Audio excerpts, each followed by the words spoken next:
श्रीमद्भागवत महापुराण में श्रोताओं के लिए क्या नियम होना चाहिए, उनके बारे में आइए जानते हैं।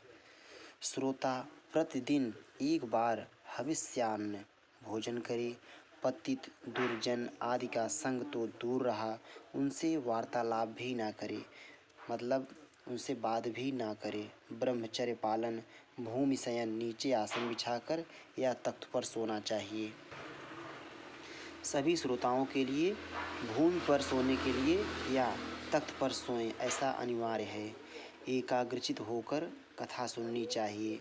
जितने दिन कथा सुने, धन, स्त्री, पुत्र, घर एवं लौकिक लाभ की समस्त चिंताएं त्याग दें।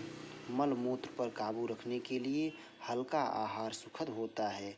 यदि शक्ति हो तो 7 दिन तक उपवास करके कथा सुने, अन्यथा दूध पीकर सुखपूर्वक कथा सुने। इससे भी काम ना चले तो फलाहार या एक समय अन्न भोजन करें। जिस तरह भी सुखपूर्वक कथा सुनने की सुविधा हो वैसे कर लें। प्रतिदिन कथा समाप्त होने पर ही भोजन करना उचित है। दाल, शहद, तेल, गरिष्ठ अन्न, भाव दूषित अन्न तथा बासी अन्न का परित्याग करें। काम, क्रोध, मद, मान, ईर्ष्या, लोभ, दंभ, मोह तथा द्वेष से दूर रहें। वेद, वैष्णव, ब्राह्मण, गुरु, गौ, व्रती, स्त्री, राजा तथा महापुरुषों की कभी भी भूल कर भी निंदा न करें। रजस्वला, चांडाल, म्लेच्छ, पतित, व्रतहीन, ब्राह्मण द्रोही तथा वेद बहिष्कृत मनुष्यों से वार्तालाप न करें। मन में सत्य, शौच, दया, मौन, सरलता, विनय तथा उदारता को स्थान दें। श्रोताओं को वक्ता से ऊंचे आसन पर कभी नहीं बैठना चाहिए। श्रोताओं के लिए कुछ विशेष बातें।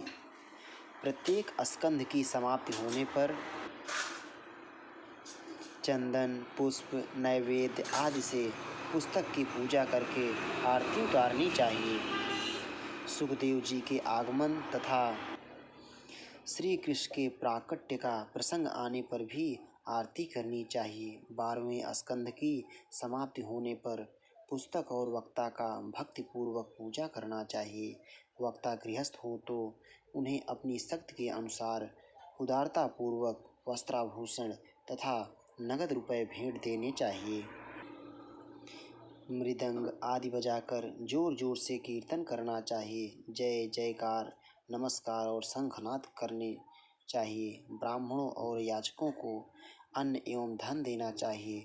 वक्ता के हाथों से श्रोताओं को प्रसाद एवं तुलसी दल मिलने चाहिए। प्रतिदिन कथा के प्रारंभ और अंत में आरती होनी आवश्यक है। श्रीमद्भागवत की आरती इसी में अन्यत्र दी गई है। कथा का विश्राम प्रतिदिन नियत स्थल पर ही करना चाहिए। प्रथम दिन मनुकर्दम संवाद तक,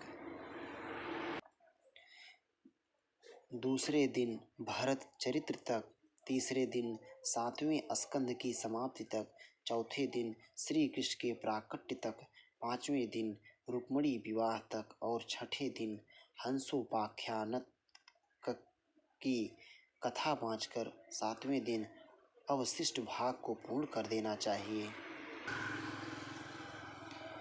मनुकर्दम संवाद पर्यंतम प्रथमे अहनि भरताख्यान पर्यंतम द्वितीये अहनि वाचयेत तृतीये दिवसे कुर्यात् सप्तम स्कंध पूर्णम कृष्णाविर्भाव पर्यंतम चतुर्थे दिवसे वदेत रुक्मिणी युद्धाः पर्यंतम पंचमे अहनि सस्यते श्रीहंसाख्यान पर्यंतम षष्ठे अहनि वदेत सुधीः सप्तमे तु दिने कुर्यात् पूर्तिं भागवतस्य वै एवं निर्विघ्नता सिद्धिर् विपर्यय इतो अन्यथा।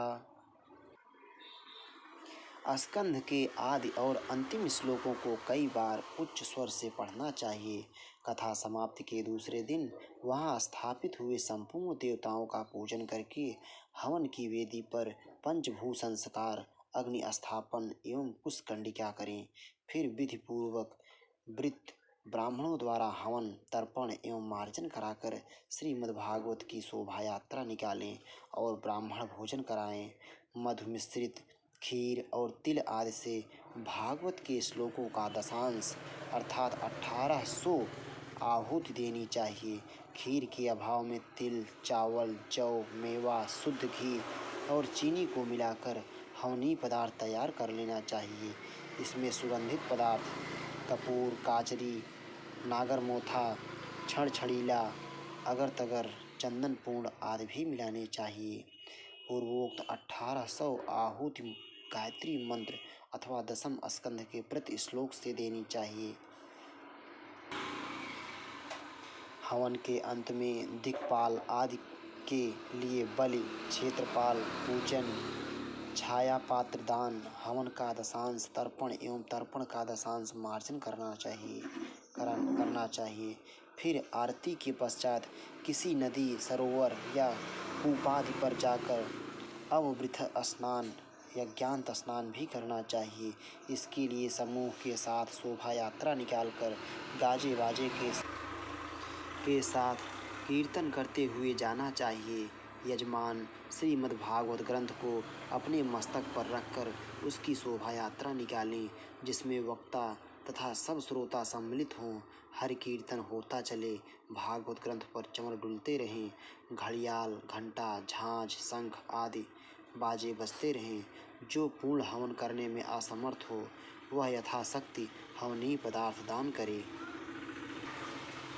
अंत में कम से कम 12 ब्राह्मणों को मधुयुक्त खीर का भोजन कराना चाहिए। व्रत की पूर्ति के लिए स्वर्ण दान और गोदान करना चाहिए। सिंहासन पर विराजित सुंदर अक्षरों में लिखित श्रीमद्भागवत की पूजा करके उसे दक्षिणा सहित कथावाचक को, आचार्य को दान कर देना चाहिए। अंत में सब प्रकार की त्रुटियों की पूर्ति के लिए विष्णु सहस्त्र नाम का पाठ कथावाचक आचार्य के द्वारा सुनना चाहिए। विरक्त श्रोताओं को गीता सुननी चाहिए। श्री राधा वल्लभ।